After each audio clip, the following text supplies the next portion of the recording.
בוקר הליקופטר לכולם, שבוע טוב, אני אריאל אינבסטינג, המון זמן שלא נפגשנו, אז אני אעשה ככה הקדמה שהיא קצת יותר מבדרך כלל. אני אריאל לפיד, כלכלן, מתמחה בשמאות מקרקעין, סוחר, משקיע, יזם, וכל המסביב הזה, ובאמת אוהב לדבר על השקעות, ובייחוד על המקרו הכחול לבן הישראלי, שכל כך מעניין אותי באמת, גם בתור אזרח במדינת ישראל, ובייחוד בתקופה תרופת דעת הזאת, שאנחנו באמת רואים המון שיגועים, גם שמדברים על אינפלציה גואה, מחירים שלא מפסיקים לטפס, ובאמת מעניין איך השוק הישראלי יתמודד, ואני פה כדי לדבר באמת על הזדמנויות פיננסיות, ובאותה נשימה להגיד שכל האמור פה זה לא המלצה לפעולה, על אף שאני מראה תיק השקעות ובאמת משתדל להפציץ איתו ואיתכם, ועושה איזושהי דרך סופר מטורפת, זה לא המלצה לפעולה, רכישה של ניירות ערך ומחירה שלה, זה הכל על אחריותכם, ובאמת שאני פה רק בשביל לתת איזושהי פרספקטיבה ככה, ולהצליח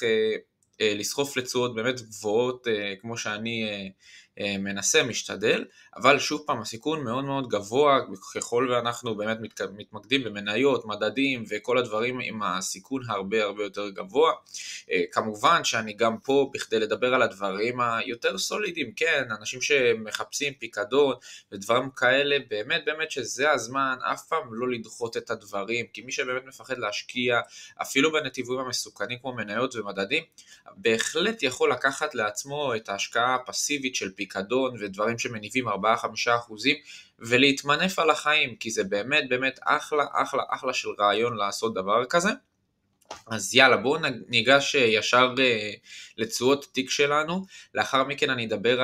על כל מיני עדכונים אחרונים של בנק ישראל, ואיך אני חושב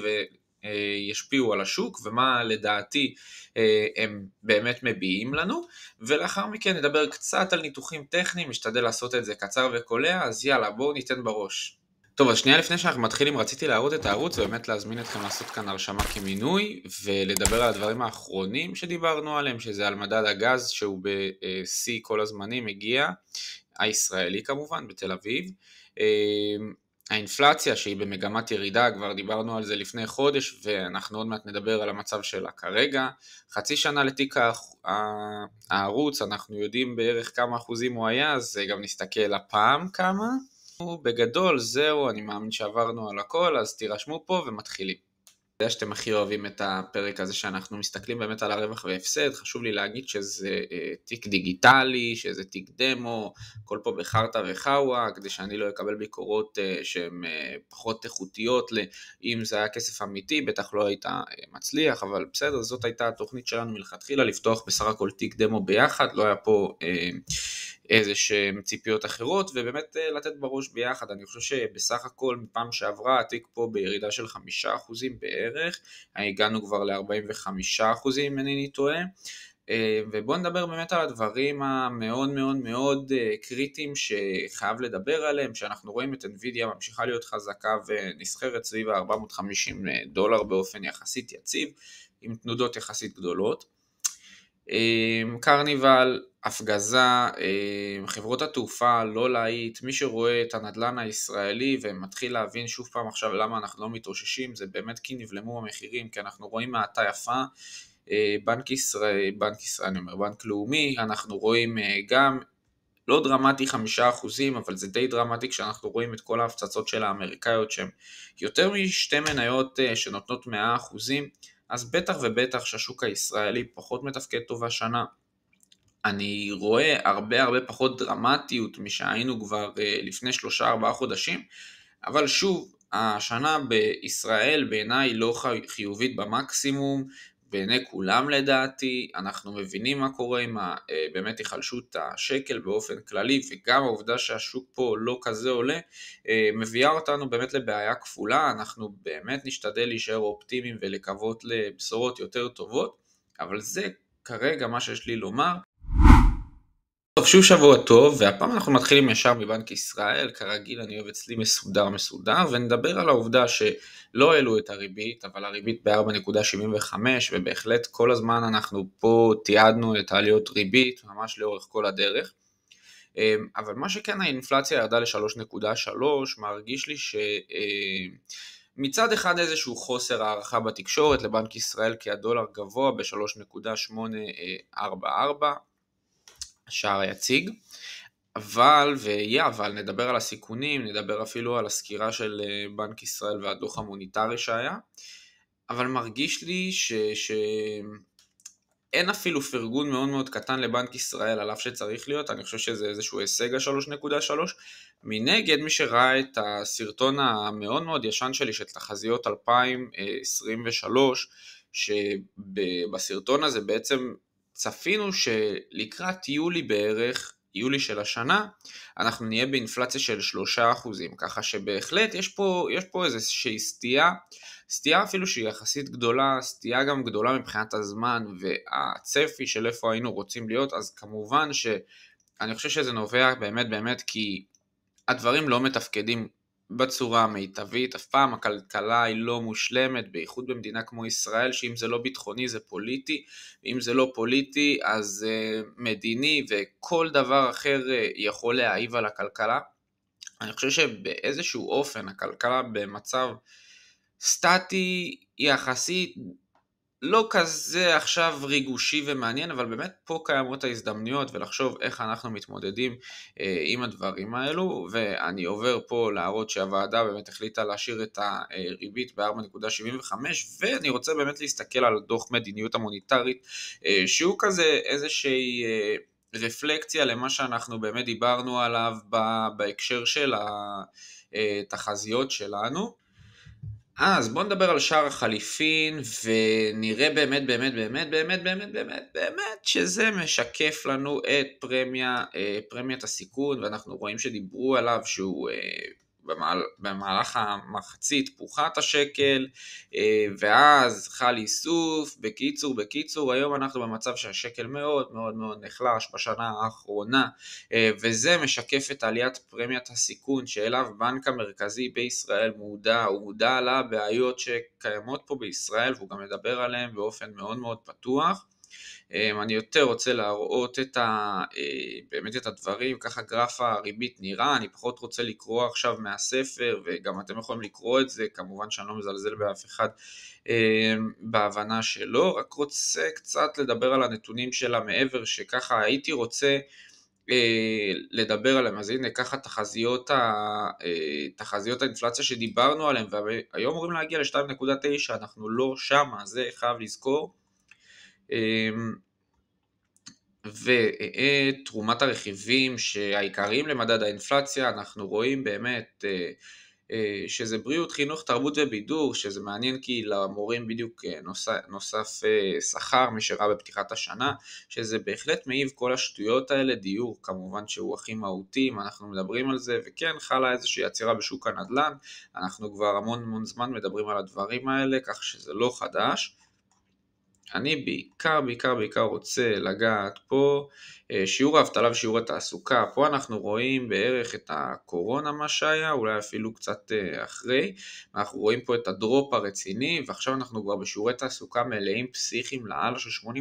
מה זה אומר? שכולם רוצים לעבוד, כולם מחפשים עבודה,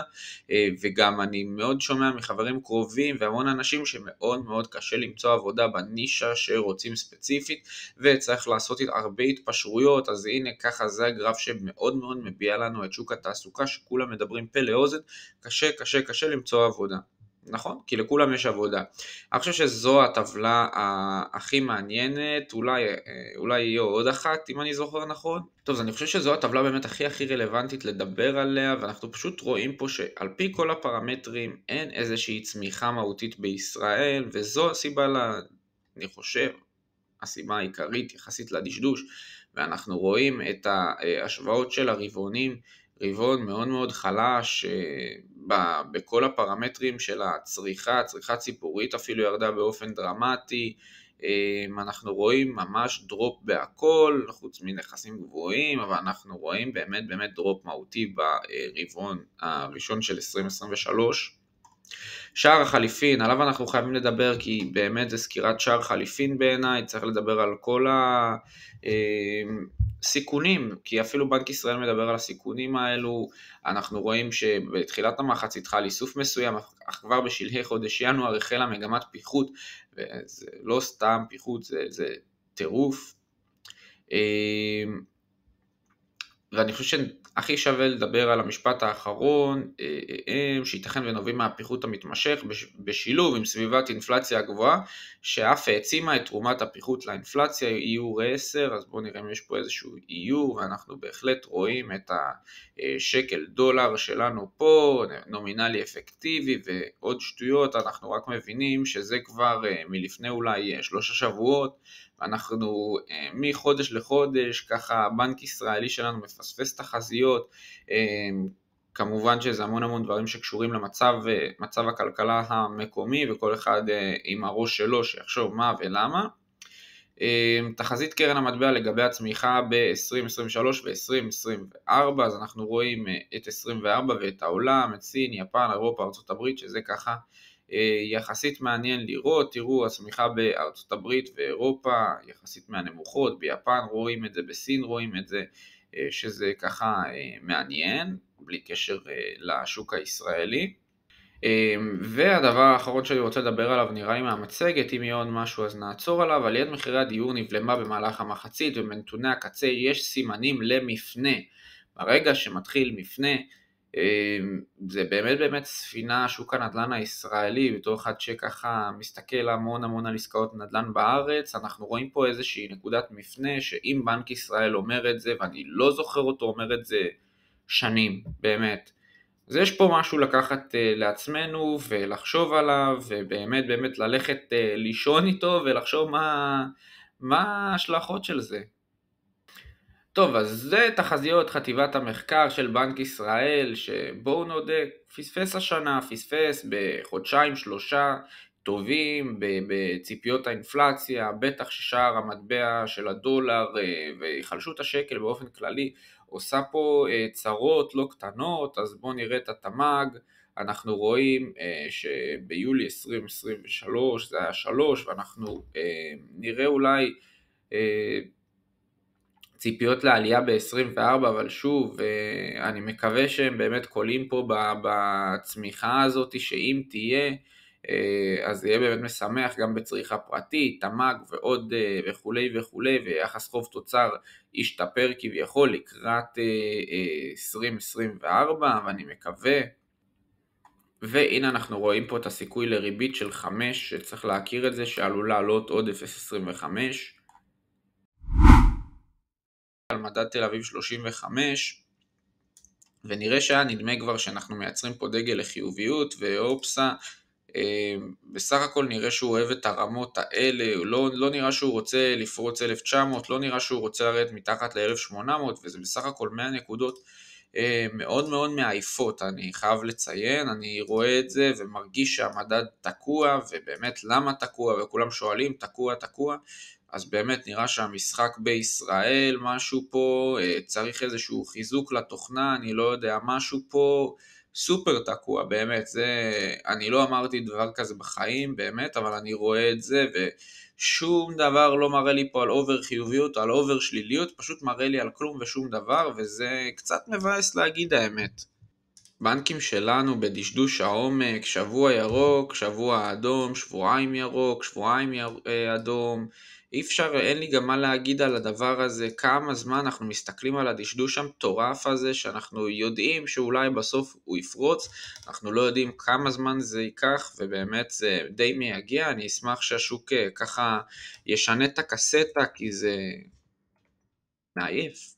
תל אביב נפט וגז ממשיך להיות המדד הכי סקסי בעולם, בפריצה פשוט מטורפת, פשוט לא רוצה להפסיק, אין לי שום קווים לסמן פה. בעיניי הוא obvious שציפינו שיפרוץ, וככה חיכינו. מי שראה בערוץ שלי סיקרתי יותר משתי סקירות על מדד הגז הזה, שאנחנו כבר מצפים לו לריצה, בטח שאולי הדולר גם תומך ביצואניות נפט וכאלה, בטח, אז אנחנו לא מופתעים. ודבר אחרון שאנחנו רואים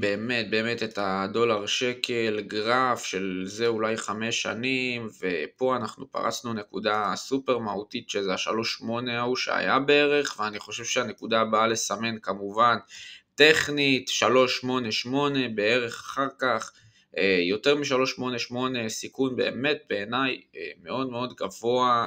זהו בגדול, אני מאמין שדיברנו על כל הדברים המהותיים, מוזמנים לעשות כאן הרשמה למנוי, ויאללה, תנו בראש, שיהיה שבוע מסוק.